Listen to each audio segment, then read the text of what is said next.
Alright guys, so it's still Saturday the 27th. It's about 8:45 here, end of the day. Figured I'd come back and give you kind of a daily wrap up here. I believe both of these are about to fire. Yeah, there we go.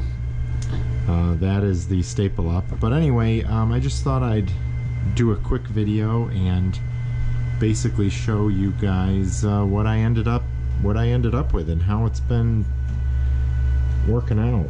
So I got it dialed in right now to the point where I like it, and that is with the staple up at a setting of, you guys can see this, 111 with an 11-degree differential.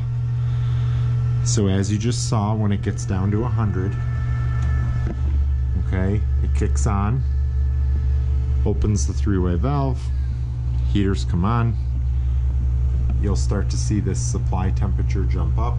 It's at 105. Try and see if I can get the camera to see that without the reflection. Ugh, sorry. Ah, there we go, maybe.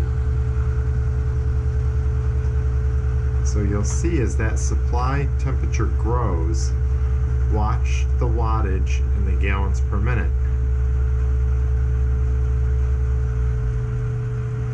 113.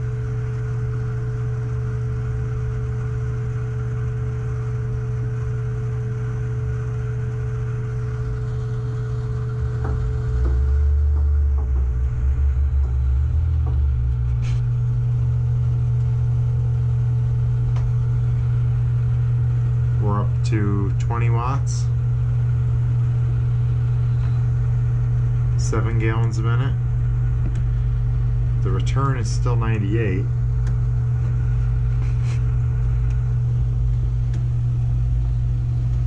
That supply is coming in at 123, 125.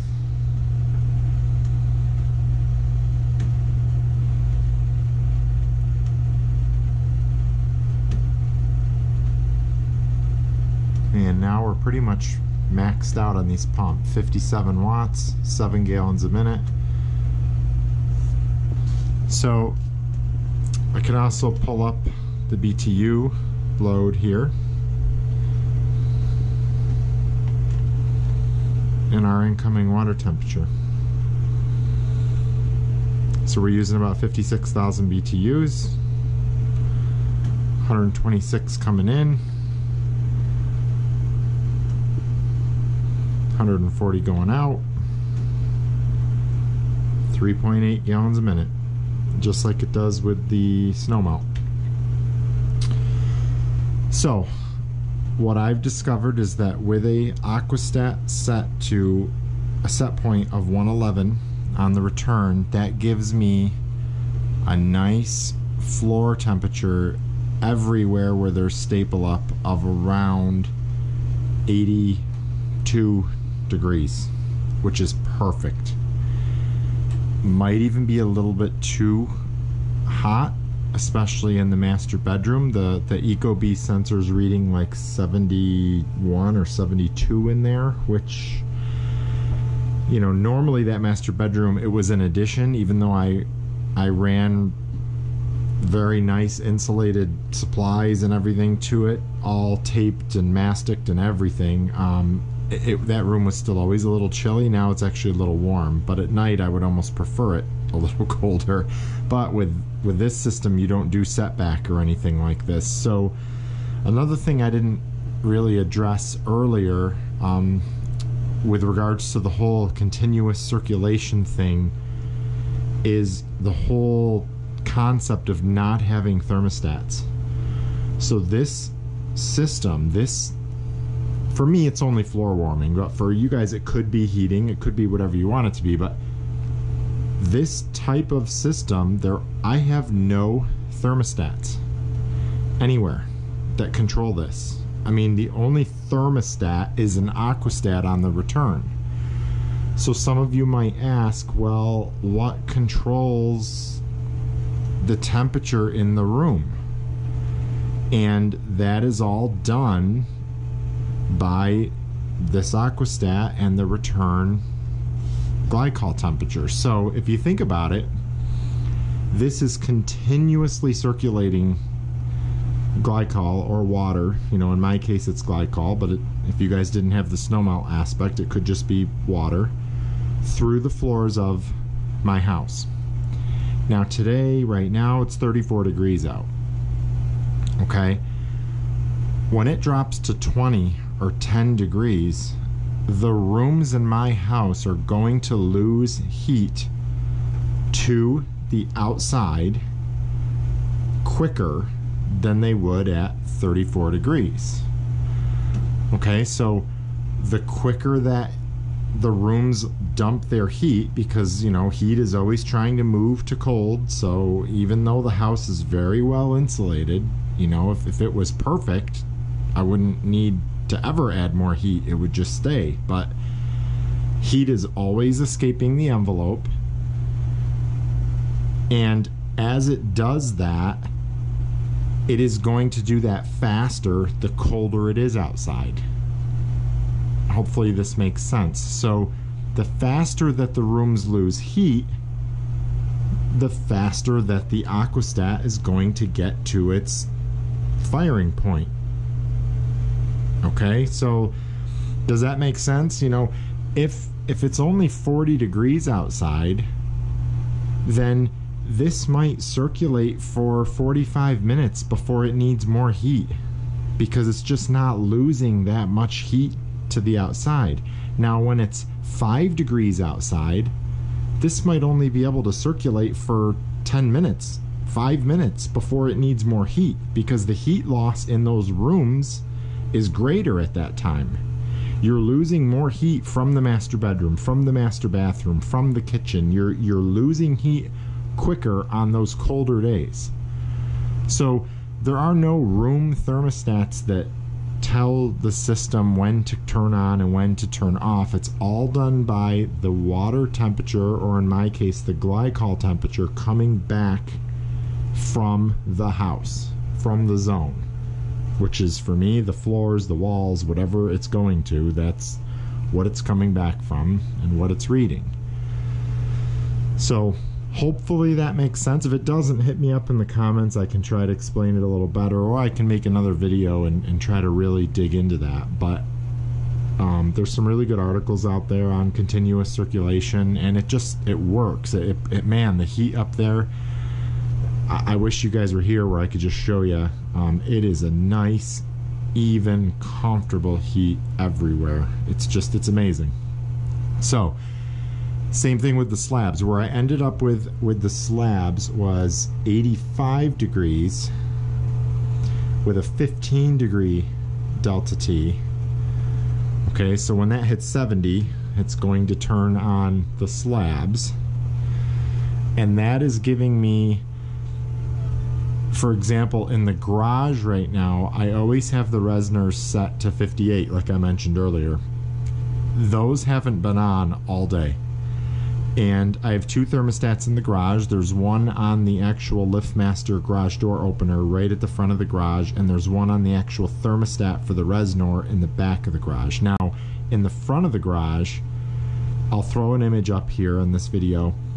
I ran my loops back and forth at 6 inches on center. Okay, and I was told to do that because of the big loss of the overhead door, even though that's a very well insulated Clopay. It's like an R16 overhead door. So just so you guys hear all this and know what's going on, the staple up hit 111, so that's turning off. The slabs just got down to 70, so they're turning on. So the heater's never turned off because that overlapped, but you might see the you'll see the BTU and the input start to change here, because this was getting 111 coming back, and now it's about to be getting 70 coming back. So this is going to go up probably to somewhere around 80,000 BTUs for the slabs. But with that setting right now at 85, it is keeping the garage at between 61 and 64 degrees. And the reason I say between is because the thermostat in the front of the garage, which is over where I have all those 6-inch, those loops that are spaced 6-inch on center for the first 4 or 6 rows, it's reading 64 degrees there on that wall, but in the back it is reading 61, which is back just where they're normally 12 inches on center. So still, I was shooting for 58, 60, somewhere in there. I'm happy. I could probably turn that down a degree. The basement's also nice and warm down here. Yeah, so I might still play with that. I might still turn that down a little bit, especially now that the slab's up to temperature and everything. I want to see how long. I still am timing how long it takes, you know, like how long this cycle's going to run for. I know this one, it runs for about 8 minutes. It takes about 8 minutes to bring this staple up from 100 back to 111 at the current temperature. So whatever it was today, you know, right around 32. So, you know, I'm still trying to figure out what the time period is for the slabs, and it's hard to do earlier because it takes a lot longer for the slabs to come up to temperature. Earlier I had the FLIR camera out there, the infrared camera, and you could see all the loops. Now it's just one big heated mass. So that's how you know the whole mass of concrete is now up to temperature, pretty close to it. So now, hopefully tomorrow, I'm going to let this go overnight and just let it do its thing. And hopefully tomorrow I can start to get into playing with some of that. So the other thing is, you know, yes, I'm burning 85,000 BTUs right now to do the slabs. And some of you might think like, wow, you know, that's a lot. But you have to remember that Reznor unit heater that I have hanging out there is not modulating, it's not condensing, and that thing would come on and off and on and off, and it would do that again depending on outdoor temperature, but it would do that like 4 times, 5 times an hour for, you know, 5 minutes, 6 minutes each. I don't know, depends on outdoor temperature and other things, but if you add all that up, you know, that's 45,000 BTUs when it's on. There's no like, oh, well, it's modulating down to 10. No, if it's on, it's 45,000 BTUs for that whole burn. And then it's off, and then it's on for 45 again. So you add all that up, and really, you know, it might take the slabs 15, 20 minutes of running right now to bring this up 15 degrees. But when you add it up, I mean, really, you might be burning a little bit more because I'm burning 85, but I'm also doing the basement. But really, I mean, if I minus out what I would have been spending by burning that Reznor unit heater anyway, I mean, right now I'm using 40,000 BTUs. So hopefully that, I'm not confusing you guys, but that's the way I've been looking at it, because that Reznor hasn't run all day, and usually it would be out there running. So anyway, yeah, just a quick wrap up. As you can see, this went back into bypass, so where supply is 113, return is 113. I'm reading 113 down here, and on the slabs right now I have supply is 125, return is 69. I'm reading a return of 71. So now I'm reading, it's bouncing between 69 and 71. I don't know if you guys can see that, but I don't know why it does that. It's got to be something with the sensor on this pump. I trust the Aquastat, but it's close. I mean, we're splitting hairs here, but anyway, yeah, so I'm gonna let it cook and let it run, but I'm happy. I mean, such a quiet and efficient system.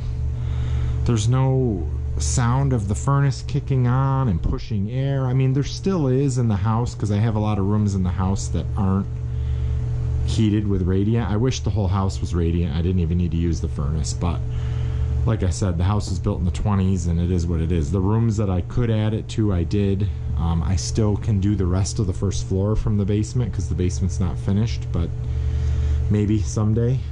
That's what this is for. We'll see.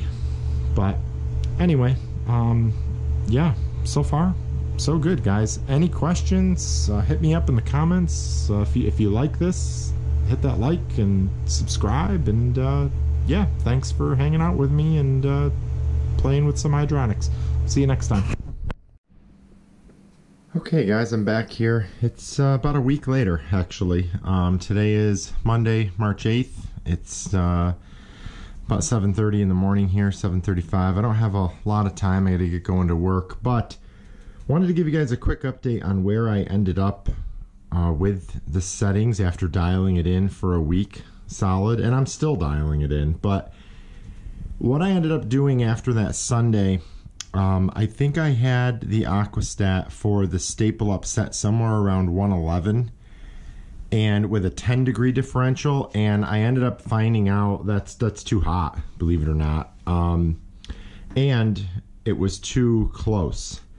The heaters were firing for about 8 minutes every 20 minutes, which to me seemed a little excessive. So, and then at 111, man, the rooms, some of the rooms with the radiant upstairs were getting up to like 75, 76 degrees, which is too warm, especially the master bedroom. You know, I don't want it that hot. So I ended up turning it down, back all the way down to like 100 and widening out the differential a little bit. And that ended up being a little bit too cool. You know, it was still didn't get below like 70, but you lost the warm feel of the floors and just that general, you know, feeling of the radiant. Now, when it was at 111, man, as soon as you walked into that master bedroom from the hallway, because the second floor hallway does not have radiant, you walked into that bathroom, or into that, well, the bathrooms too, but you walked into that bedroom, and it's like, wow, it is just a warm, everything is warm, everything is radiating. It's really nice, but it was just a little bit too hot. So same thing with the slabs. I found that, I forget what I had those set at when I left you guys off. I found that ultimately I had it set a little bit too high, I think, or the differential was too close, obviously, because I think I was at 10. And it was bringing the garage up to like 65, and the basement was pretty warm down here. And I don't need things to be that warm. So I ended up turning things down, widening differentials, playing with it. Then I found that it wasn't quite working enough. I think I went down to like 83 on the slabs with a 13 or 12 degree differential, 82 with a 12, 83 with a 13. And it helped, but the basement didn't seem like it was warming the way I wanted it. The garage was doing okay. The garage never really got below 60, and that's just with the radiant because I have the Resnor unit heaters off. But anyway, over the course of the week, where I ended up at right now is I have the slabs at 87 with a 14 degree differential, and that seems to be good. That seems to be perfect. It's keeping the garage right around 62, a little bit warmer than I wanted, but that's okay. It's keeping the basement nice and comfortable. It runs for about 35 minutes every 3 hours. So these will come on for 35 minutes to bring that from, you know, the let's see, what did I say I was at? I'm at 87 with a 14. So, you know, it's going to come on at 73. So it's almost going to come on.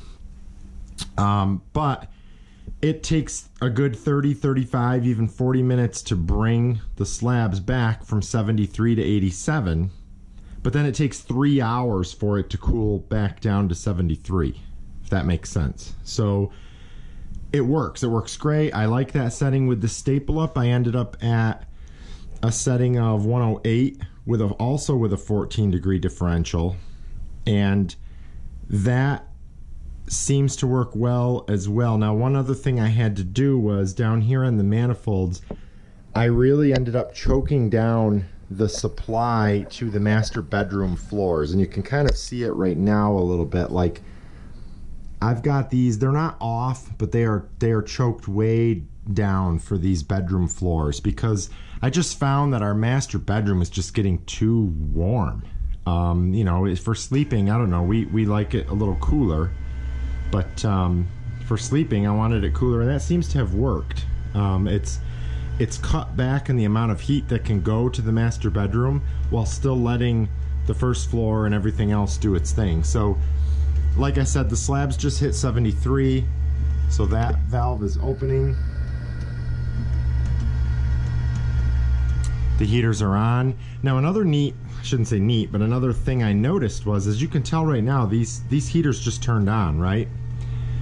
And the primary loop pump is pumping, but it's already getting 132 coming back into the heaters, 140 out, 133 in. And what happens is, once this gets to like 134, 135, it's actually too hot to heat, so the units will shut off. See, it just went off. This will probably shut off next. So they're flowing through right now, but they're not on. At least the second unit isn't on right now. And the reason for that is the valve takes, you know, a good 60 seconds to open, and you're not getting those cooler temperatures back through the flat plate yet. So now that that's open, you'll see this is dropping. Now you're below what one unit needs, because these have like a minimum firing rate for each unit. So once it drops low enough, unit number 2 will come back on and refire. But it's all automatic. I mean, I don't have to do anything. At first I was standing down here and I noticed them both shut off, and you know, you get that feeling like, oh no, you know, what's wrong? Is there an error code or nothing? But really it's just the units doing what they're supposed to do. The incoming water is so hot that it can't apply any more heat without overshooting its set point, if that makes sense to you guys. You know, if it's coming in any hotter than 134, it just can't mix enough cold, because the cold is coming in hot, to cool it and get it, you know, any less than 140, so they shut off. So, but that's all by design. They're working exactly as they should. And as you can see right now, slabs are calling 73. We got 118 coming in. We can see how many BTUs we're using here.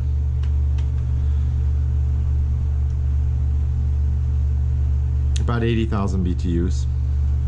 So this slabs will probably run now for another 30 minutes to bring that up, and as the return increases, the BTUs drop. It'll go from 80 to 70 to 60, you know, as this gets up to 83, 84, 85 coming back, it has to heat the water less, so the BTUs will continue to fall. Now I'm sure at some point in here these staple up's going to come on too, and that'll increase the BTU usage and everything. But those, right now with the current settings I have on the staple up at 108 with a 14 degree differential, it takes 8 minutes to reheat that 14 degrees, and it happens about, I want to say, every 36 minutes. So every 36 minutes it runs for 8, and then it's off for 36, and then it runs for 8. So, you know, I'm still dialing that in. I definitely might widen the slab differential out a little more, because I think even 14 is a little too low. I think I could get away with a little bit more than that. But what's happening now, and the reason I wanted to make this video real quick, yeah, see, now the slabs are coming on, or I'm sorry, now the staple up's coming on. But the reason I wanted to make this morning is, you know, it's March 8th, but we are supposed to get some pretty warm weather this week. Today's supposed to be 46. Tuesday, I think, low 50s. Wednesday, 60.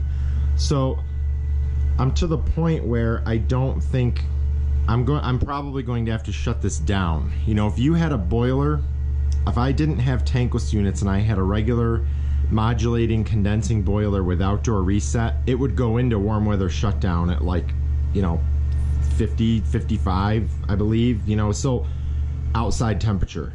So really, you know, yes, it will kind of automatically regulate itself if it's not losing as much heat. Like I explained earlier, you know, it'll take longer to cool, but it's not that precise to where, you know, there's no outdoor temperature sensor on here, so it doesn't know. You know, maybe in the future, if I could find something, ideally, maybe I could find aquastats that have an outdoor temperature sensor on them, so that they could adjust the temperature of the aquastat based on the outdoor temperature sensor. But, you know, well, that's down the road. For now, this works great. And the Snowmelt, that really wouldn't be necessary, because the Snowmelt's just very task driven. I mean, it's not so much comfort. When it's on, I want it doing one thing, which is melting snow. That's it. And when it's off, I turn it off. It's very different than the Radiant. So anyway, now that you can see that both of them are drying, you know, the BTUs are up, coming up to around 100,000. But this will only run for about 7 more minutes, and then this will turn off and it'll drop back down. And this is already up to 74, so we'll probably be closer to like 80,000 BTUs instead of 83, and it'll just continue to fall. So anyway, before, you know, I'm going to keep an eye on the temperatures in the rooms from my phone today. You know, the Ecobee thermostat that I have for the forced air, I have room sensors all over, and I can monitor what those temperatures are in all those rooms. So like right now, the kitchen and the bedroom have Radiant, as does the first floor hall, and they're all 73, 73, 71. So, you know, and that's with the system currently as it is. Now, if I'm watching it today and the outdoor temperature gets up and I start noticing those bedrooms are getting up to like 75, 76, because they're just not losing as much heat to the outside as, you know, they normally would be when it's 21 out like it is right now, I'll probably go on my phone and shut off the Radiant. So I'll shut that switch off, it'll shut the whole thing down, and then the tank pump will just take over to keep the hot water tank satisfied, just like it does all summer. So anyway, I wanted to make a quick video, show you guys where we're at, or where I'm at here before I shut it down, if I do need to shut it down. I think by Wednesday, I'm definitely gonna have to shut it down because it's gonna be too hot. So, and then next week, I think it's supposed to drop back down in the 30s, 20s, so I'll probably turn it back on. But yeah, anyway, just a quick one here, and I'll probably append this to the part 2 of the continuous circulation videos, and I hope you guys like these. I hope they help, and we'll go from there. I love reading the comments so far. Everything's been real positive. I appreciate that. You know, I kind of debated on even putting a lot of this on YouTube because I didn't want to deal with all the negative people out there telling me you can't do it, or you messed up, or you shouldn't have done tankless, or whatever. You know, and so far everybody's been real positive comments. I've got a good group of you guys I know that watch a lot of my stuff, and I appreciate that. And yeah, I'm glad to answer any questions you have or make any videos on anything in particular. So just ask.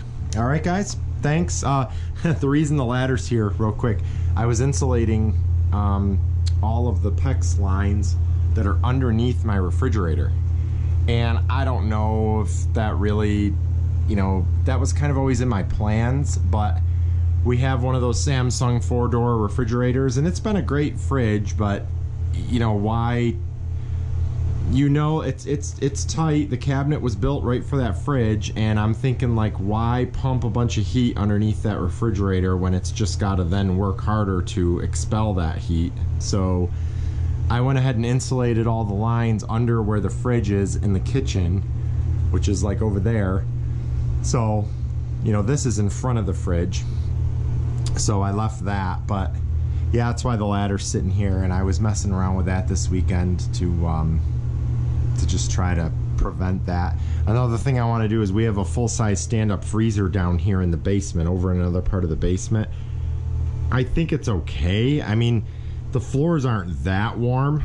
I mean, they're in the upper 70s, I think, down here, where it's nothing that a freezer sitting out in somebody's garage in southern Texas wouldn't experience on a normal basis, or southern Florida, right? You know, so, but what I might do is make a little platform out of 2-inch foam board insulation and put plywood over it, and just make an insulated platform to set that freezer on, so that the Radiant isn't constantly baking the bottom of the freezer, and then the freezer's got to work harder to get rid of that heat, right? So just little things I've been playing with, but nothing major. And yeah, so anyway, I'll sign off on this one, guys, and yeah, I'll keep making videos. I got a whole bunch of old ones to post with regards to the driveway. This, like when I first started, I have some videos when like nothing was here, and you can watch me build it, you know, in time. So I did take video, a lot of video, I just haven't put it up. So now that the time lapse for the Snowmelt's over, start looking for those, and I'll start putting those up, and we'll keep going. So anyway, yeah, we're working good. We're down to 86. This is up to 98. This is up to 79. Pumps are 56 watts, 56 watts, 57, 7 gallons a minute on each. Looks like both are getting about 116 right now. So, and as that return starts coming back hotter, the supply will start to raise. That's just all it can get across the flat plate, but I think I've gone over that. So anyway, thanks for watching, guys. We'll see you on the next one.